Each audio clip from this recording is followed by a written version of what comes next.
परमात्मा पर्याप्त है।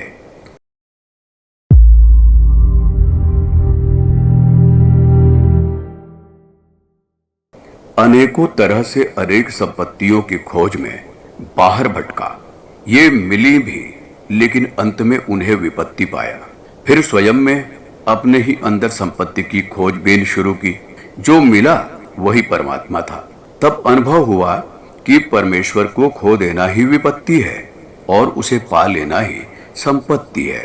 पुरानी कथा है, किसी चारण ने एक सम्राट की बहुत तारीफ की, उसकी स्तुति में अनेक सुंदर गीत गाए। यह सब उसने कुछ पाने की लालसा से किया। उसकी प्रशंसा से सम्राट हंसता रहा।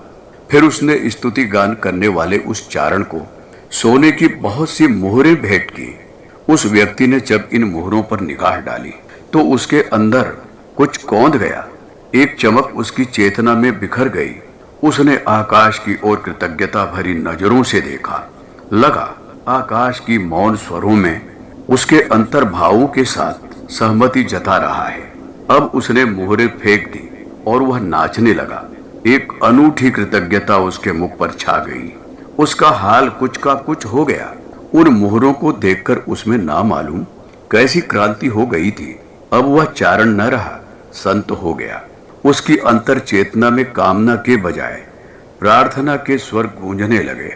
बहुत वर्षों बाद किसी ने उससे पूछा, ऐसा क्या था उन मोहरों में, क्या वे जादुई थी?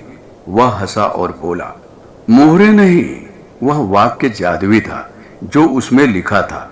कुछ पलों की आत्म निमग्नता के बाद उसने अपनी बात पूरी की। उस पर लिखा था, जीवन की सभी आवश्यकताओं के लिए परमात्मा पर्याप्त है। सच ही परमात्मा पर्याप्त है। जो जानते हैं वे सभी इस सच की गवाही देते हैं। यह जीवन की गहरी अनुभूति है। जिनके पास सब कुछ है, सारा ऐश्वर्य है। ईश्वर के बिना वे दरिद्र दिखाई देते हैं और ऐसे संपत्तिशाली भी मिले जिनके पास कुछ भी नहीं। केवल परमात्मा है।